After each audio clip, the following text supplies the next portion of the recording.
Hello everyone, welcome to the world of endless hard learning. Hope you all are doing well for your exams and spending some quality time for the preparation of your topics.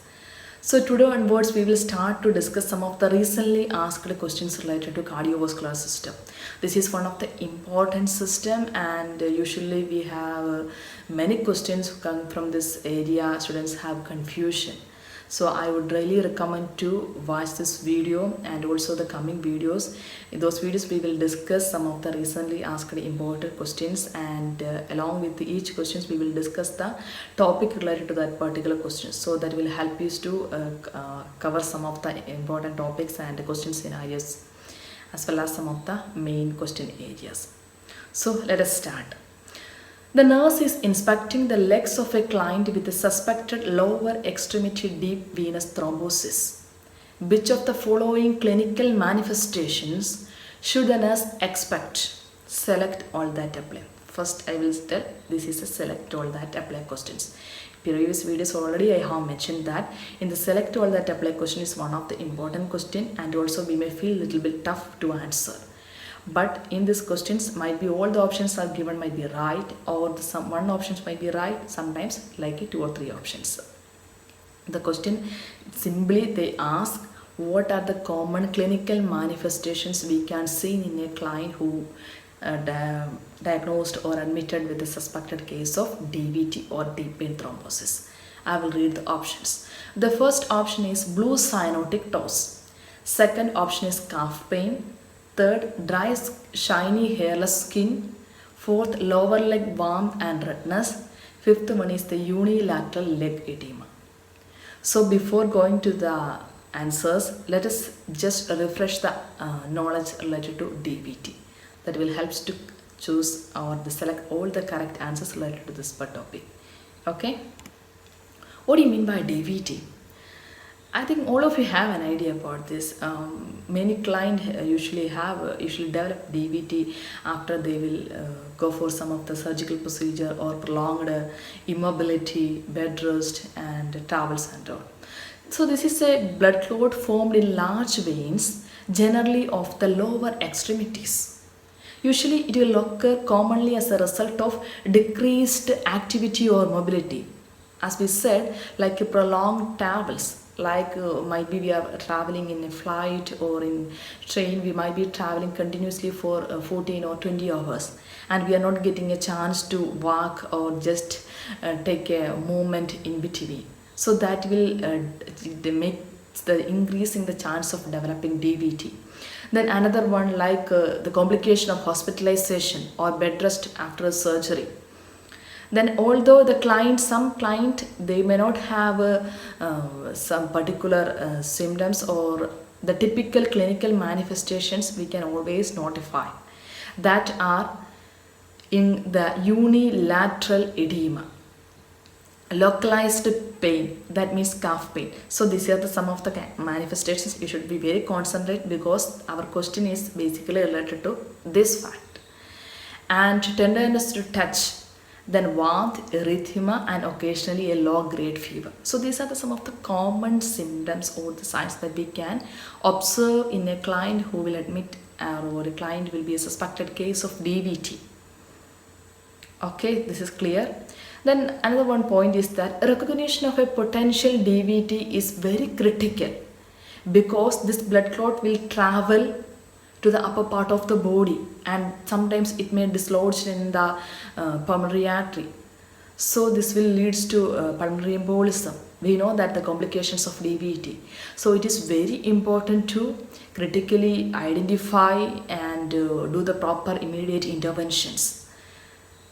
So the topic or the things what we discuss is clear. Now we'll go back to the questions. So what are the clinical manifestations of DVT? Yes, option 2 calf pain, option 4 lower leg warmth and redness, then option 5 unilateral leg edema. So our answers are 2, 4, 5. See here we will see we have 2 options. Why it is not the answer? That is also we should think. This is the best way to study because sometimes these 2 options definitely this is a clinical manifestation of some other disease. If we study This time this will help to choose the correct answer in some other questions. So we will see what is this blue cyanotic toss. It is an indicator of impaired arterial blood perfusion to the extremity, which means because of some occlusion or arterial embolism or atherosclerosis anything, there will be an impaired blood perfusion or flow to the extremity. That will develop a blue cyanotic toss.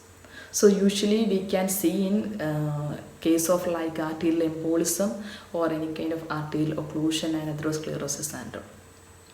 So that's why this is not a clinical manifestation of DVT. Then one more thing, dry, shiny, hairless skin, especially in the lower extremity. What is the, in which condition we can see this clinical manifestation? Yes, a peripheral arterial disease, which means the client who have chronic peripheral arterial disease, they usually have a sign or a clinical manifestation of dry, shiny, hairless skin in their lower extremity. We cannot see this sign at the early stage of peripheral arterial disease. Commonly this we will notice in the late stage or in a chronic after some period diagnosed with the peripheral arterial disease. So this is clear. I hope it is very clear to everybody. So now we study DVT and also we study one of the main symptom of peripheral arterial disease and in which condition or in which situation we will see blue cyanotic toss. Is that okay? Shall we move to next question? So the next question. The nurse is caring for a client who has been admitted to the hospital for an acute exacerbation of heart failure. Blood pressure is 104/62 mm of Hg. Pulse is 96 beats per minute. Respirations are 22 breaths per minute and oxygen saturation is 91%. Which of these findings support the diagnosis of acute heart failure exacerbation or the acute exacerbation of heart failure? So what you will know about heart failure? I know you will have some idea about this one if you might be a candidate for preparing for any of the exams. We have a left side heart failure and right side heart failure. In the left side heart failure, the symptoms are basically related to the lungs because the left part of the ventricle and aorta, atrium, and the right side heart failure we can see some of the symptoms especially like a peripheral edema, ascites, abdominal distension, extended jugular veins, and these are some of the common symptoms of left and right side heart failure. So in the question they especially gave a keyword to us, exacerbation. What is the meaning of exacerbation? Exacerbation means the worsening of a condition. In this situation, the patient already previously diagnosed with heart failure. Now the patient came because of a worsening of his heart failure situation. That's why he came to the hospital. So in that situation, how we can identify or what the finding will be helpful to diagnose this is an acute decompensated heart failure or exacerbation of heart failure. That is the question simply asked to us. I hope the question scenario is clear to you. We'll see the options. The first option, B-type neuriuractic peptide, which means BNP, that is 1382 pg per mole. Then flat jugular veins when seated at a 45-degree angle. Then sodium is 140 milliequivalent per liter. Then urine output is greater than 100 ml per hour. So which would be a best finding that will support the diagnosis of acute heart failure exacerbation? What do you think? We already said that in heart failure we can see the distended jugular vein. The second option here they mentioned flat jugular vein. So we can remove that one. Usually in the right side heart failure, or if we'll mention a heart failure, when the client in a 45-degree angle, the jugular vein will be distended. So the option we can remove second. Then the sodium is 140. Okay, that is normal. Usually in heart failure case, sometimes the sodium will be normal or sometimes will be little bit low sodium. So that one also we can remove. Then the last option here they said urine output greater than 100 ml per hour. What is the normal urine output per hour for an adult? 30 ml per hour. So when we will see, this is 100 ml per hour. So there is no fluid retention or urinary retention.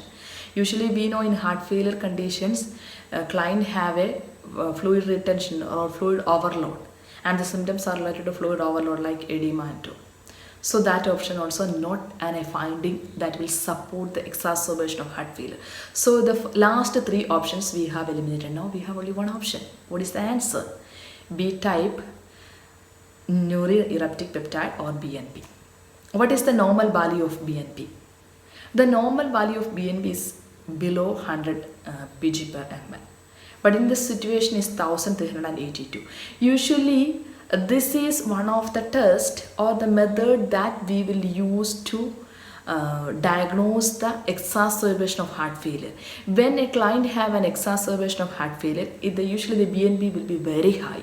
In this client, that's why the BNP is very high. He admitted with an exacerbation of heart failure. So we can diagnose, we can confirm. The BNP value will confirm that the client is exacerbation of acute decompensated heart failure. And also this BNP we will use as a method which will help to differentiate the dyspnea from heart failure, or the dyspnea of heart failure from the dyspnea of non-cardiac etiology. Sometimes we know that almost or many of the conditions client will say dyspnea is a symptom, shortness of breath. So in this case, the BNP will help us to find out whether this dyspnea is related to heart failure or it is because of some other non-cardiac causes or problems.